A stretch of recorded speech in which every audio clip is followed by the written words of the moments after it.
Kuki is finally back. How much elemental mastery do you need on her? Do you need elemental mastery and other members of your Hyperbloom setup in this team? What artifact set should you wear? What weapon should you put on her? We're going to be answering all of these questions for you guys today. Let's start right now. Basically, use your Hydro and Dendro appliers to generate as many cores as possible and then detonate them with Kuki Shinobu. Regardless of which Hydro and Dendro characters you are using to generate the cores, they won't need elemental mastery. The only elemental mastery you will need in this team is on Kuki Shinobu, which is going to be the detonator of these cores. And so only Kuki Shinobu's elemental mastery is factored into the Hyperbloom reaction damage. As far as talent priority goes for Kuki Shinobu, there actually really isn't one here. You could invest a little bit into her elemental skill if you desire. This will give you a slight increase into the healing that you're going to receive from Sanctifying Ring.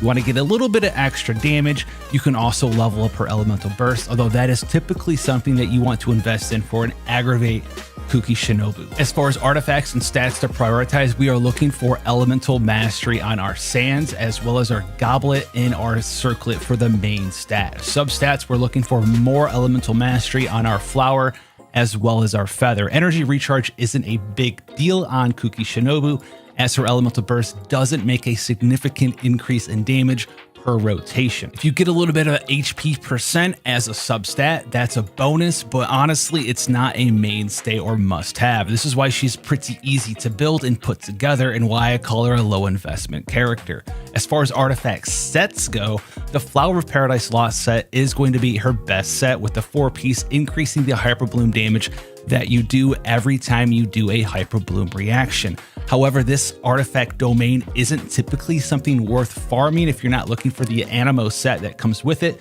So if you have access to something like the Gilded Dream set, feel free to use that instead, as it will give you a large amount of elemental mastery. If you don't have 4 pieces of the Gilded Dream set, try to get 2 pieces of the Gilded Dreams here, and then match it with 2 pieces of the Wanderer set. This is something that you can gain access to from your weekly bosses and world bosses, and the 2-piece here is also going to give you extra elemental mastery. If you're trying to piece this together for the first time, you don't have any of these sets, just try to get as much elemental mastery as possible, as that is going to be the driving force and damage behind this build. And continuing with our low investment build, the weapon selection for Kuki Shinobu is very easy as well. Whatever you have access to with the highest elemental mastery is something you should aim for. If you have the Moonlight Sword, this will give you a little bit of energy recharge for the rest of your party, but it's nothing super significant, as this is giving me about 10% energy recharge for the other members of my party. We also have access to the craftable Iron Sting, or if you're around for the big flower umbrella, you can use that as well. Just look for whatever weapon you have access to with the highest amount of elemental mastery and put that on your Kuki Shinobu. Now, I did say we weren't going to go over every character build for this video, as those characters are typically built the same way, but your Dendro character is going to want to have access to the Deepwood Memory set. Someone should be wearing this in the team for the 4-piece set bonus. This is going to reduce the enemy's resistance to Dendro by 30% for 8 seconds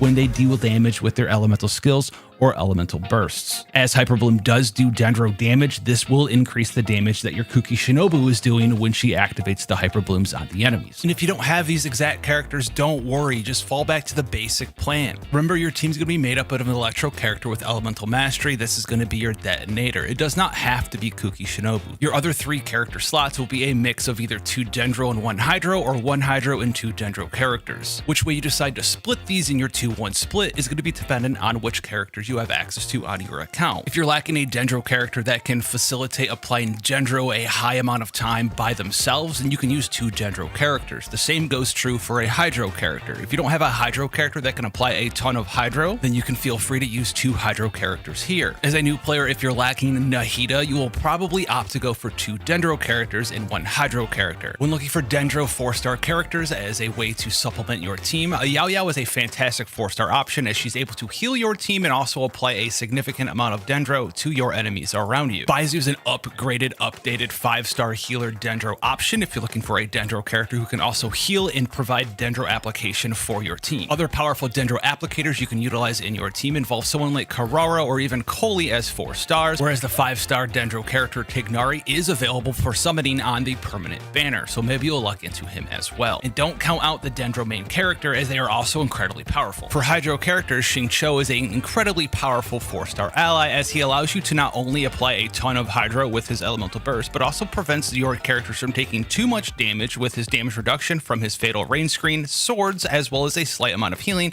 due to hydropathic. Barbara could be a fantastic 4-star Hydro applicator, as she will fulfill the healer role for your team, and being a catalyst character, she also offers the ability for you to apply Hydro to enemies around her with her normal attacks, as well as the Hydro aura from Let the Show Begin. You can also use her very powerful charge attack to apply Hydro element in an AoE that ignores the typical internal cooldown restrictions. Candace is another available 4-star character that can imbue your allies with the Hydro element, allowing them to also further increase the application of Hydro to your enemies. And lucky for you, Hydro being one of the best and most flexible elements in Genshin Impact offers even more characters for you to play around with. Furina offers amazing buffs to your damage, as well as applying Hydro and even some healing capabilities. Neuvillette is a fantastic burst damage character. Kokomi can be an excellent healer for you. Ayato can be an on-field Hydro applicator. Same with the likes of Tartaglia and even access to Mona. Being a catalyst character can even work here as well. Kuki Shinobu Hyperbloom is pretty easy to play. All you basically want to do is apply as much Dendro and Hydro Aura application to your enemies as possible. If you're using Nahida, I traditionally like to use her as my sole Dendro character. If I'm not using Nahida in my Hyperbloom team, I traditionally like to go 2 Dendro characters and 1 Hydro character that can apply a ton of Hydro Aura. For instance, someone like Xingqiu is one of my favorite characters to run either as a solo Hydro or even as a double Hydro character. I'm using Candace here, as you can see. She's pretty cool. You can imbue Kuki Shinobu, which is pretty nice. It allows Kuki Shinobu to stay on field and gather her own healing from her own ability, while she's also applying Hydro Aura herself. Some small tips while you're going through harder content like the Abyss. If you're brand new to playing a non-shield team like we have here, Kuki Shinobu, you want to activate her elemental skill. You get a little bit of extra free healing by using her skill first and following that up with her elemental burst. This will give you a free tick or 2 of healing as you're invincible during the small animation of her elemental burst gauge.